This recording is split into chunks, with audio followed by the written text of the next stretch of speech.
எல்லா புகழும் இறைவனுக்கே. இறைவன் கற்றுத் தந்ததை தவிர வேறு எந்த அறிவும் எனக்கு இல்லை. இன்னைக்கு எதை பத்தின பதிவு அப்படின்னு பார்த்தீங்கன்னா, பனங்கிழங்க வச்சு புட்டு செய்யறது எப்படி அப்படின்றத பார்ப்போம். இப்போ அதுக்கு தேவையான பொருட்கள் என்னென்ன அப்படின்னு பார்த்தீங்கன்னா, பாம்யார்ட் ஸ்ப்ரவுட், பனங்கிழங்கு, நாட்டு சர்க்கரை, ஜாகரி, சுல்தானாஸ், திராட்சை, காஞ்ச திராட்சை, கேஷ்யூ நட், முந்திரி, கிரேட்டட் கோகனட், துருவிய தேங்காய்த்தூள், காடமம், ஏலக்காய். இதுதான் இதுக்கு தேவையான பொருட்கள். இது அவுச்ச பனங்கிழங்கு.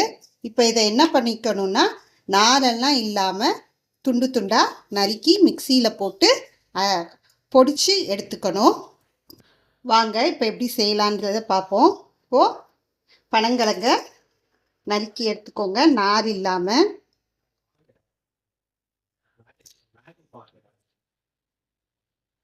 நாரே இருக்கக்கூடாது.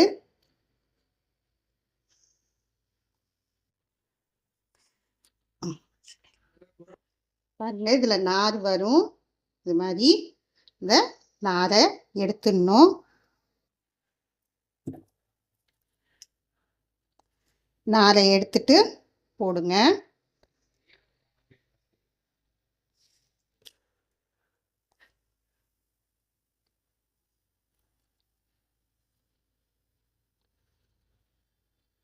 இது மாதிரி நாரை எடுத்துட்டு எல்லா கிழங்கையும் நறுக்கி போடுங்க. அப்படியே முழுசா போட்டுடாதீங்க.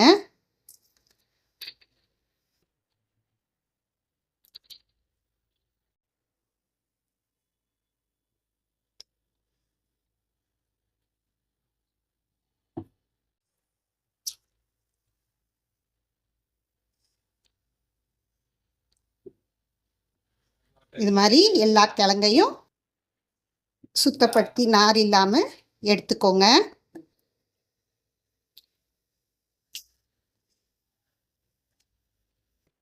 பாருங்க, இதுதான்.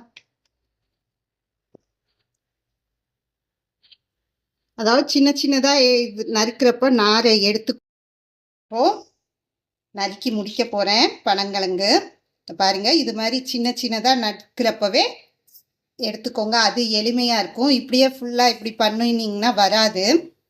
அதனால சின்ன சின்னதா நறுக்கிறப்பவே இது மாதிரி நாரெல்லாம் எடுத்துக்கிட்டே வாங்க. இது பனங்கிழங்கு அவிச்சதுன்றதுனால நம்ம அடுப்புல எதுவுமே வச்சு செய்ய போறதில்ல. இந்த பனங்கிழங்கு அவிப்பது எப்படி அப்படின்ற வீடியோ ஏஎம்கே ப்ளூமிங் யூடியூப் சேனலில் ஏற்கனவே இருக்குது. அதை பார்த்து தெரிஞ்சுக்கோங்க எப்படி பனங்கிழங்கு அவிப்பது அப்படின்னு. இது மாதிரி நாரை சின்ன சின்னதாக போட்டு எடுத்துக்கிட்டு நறுக்கிக்கோங்க முழுவதும். பாருங்க, எல்லாம் பனங்கிழங்கும் நறுக்கி எடுத்துக்கிட்டோம்.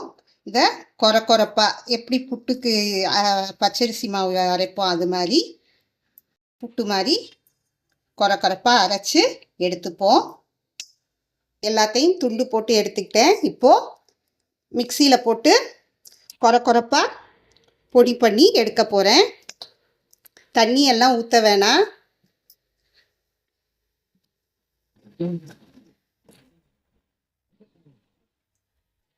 இதை பாருங்க, இது மாதிரி கொரப்பா அரைச்சி எடுத்துக்கோங்க. இது மாதிரி தான் இருக்கும். நம்ம மரவள்ளிக்கிழங்கு அவிச்சு எப்படி திருகினீங்கன்னா இருக்கும். இது திருக முடியாதுன்றதுனால மிக்சியில் போட்டு எடுத்துக்க சொல்லுறேன். இப்போது நம்ம இதை எடுத்துக்கிட்டோம் கொரப்பா. அதை என்ன பண்ணுங்க,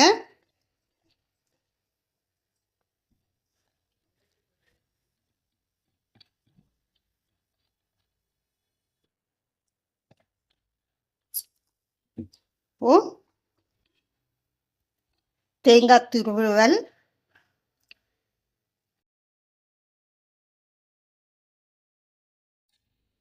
திராட்சை முந்திரி நீங்கள் நெய்யில் வறுத்தும் போடலாம், இல்லை அப்படியே சும்மாவும் போடலாம்.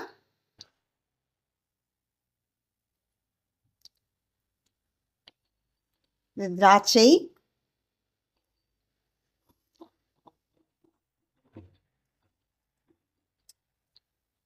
ஏலக்காய் பொடி இருந்ததுன்னா ஏலக்காய் போடுங்க, இல்லாட்டினா இந்த ஏல அரிசி இருக்கு இல்லையா, ஏலக்காவை போட்டு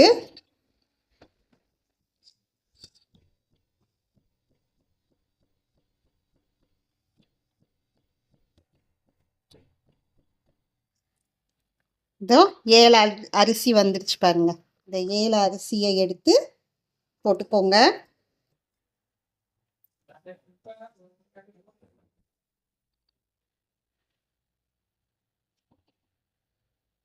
நீங்கள் அந்த ஏலக்காய் தோலை வந்து டீ போடுறப்போ போட்டு கூட நீங்கள் பயன்படுத்திக்கலாம். இது மாதிரி நுணுக்கிக்கோங்க. நுணுக்கிட்டு இந்த ஏல அரிசி,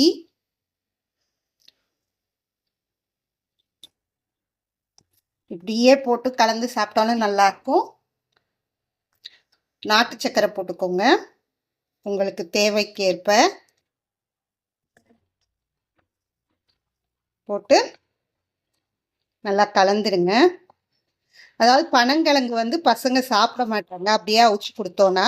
இது மாதிரி புட்டு மாதிரி அவிச்சு கொடுத்தோன்னா ஒரு மாலை நேர சிற்றுண்டியாக போயிடும். ஆரோக்கியமானதும் கூட. உங்கள் பசங்க எதுவும் சொல்லாமல் சாப்பிட்டுப்பாங்க.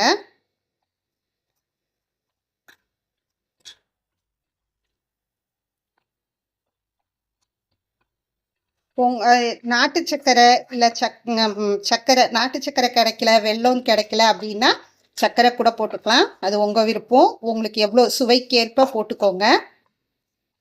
அவ்வளோதான், பனங்கிழங்கு புட்டு தயாராகிடுச்சு. செய்கிறது மிக எளிமைதான்.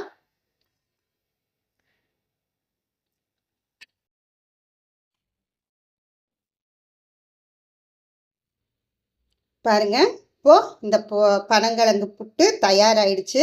இது மாலை நேர சிற்றுண்டிக்கு ரொம்ப நல்லது. பசங்க வந்து பனங்கிழங்க அவிச்சிட்டு கொடுக்குறப்ப சாப்பிட மாட்டாங்க. இது மாதிரி கொடுத்தீங்கன்னா அவங்க சாப்பிட்டுப்பாங்க. இதில் ஒரே ஒரு இது என்ன அப்படின்னு பார்த்தீங்கன்னா, இது நம்ம பனங்கிழங்கு என்னதான் நார் உரித்து சாப்பிட்டாலும் அதில் கொஞ்சம் மென்று சாப்பிட்றப்போ அந்த நார் இருக்கும். அதை ஒண்டி கடித்து துப்பிடணும். அதை தவிர மற்ற எதுவுமே இதில் இது கிடையாது. செய்கிறது மிக எளிமைதான். நீங்களும் பனங்கிழங்கு கிடைக்கிறப்போ இது மாதிரி மிக எளிமையான முறையில் பனங்கிழங்கு புட்டு செஞ்சு கொடுத்து பிள்ளைகளை சாப்பிட வைத்து குடும்பத்தினருக்கும் கொடுத்து மகிழுங்கள், உண்டு மகிழுங்கள். இது செய்கிறது எளிமைதான். செய்து உண்டு மகிழுங்கள்.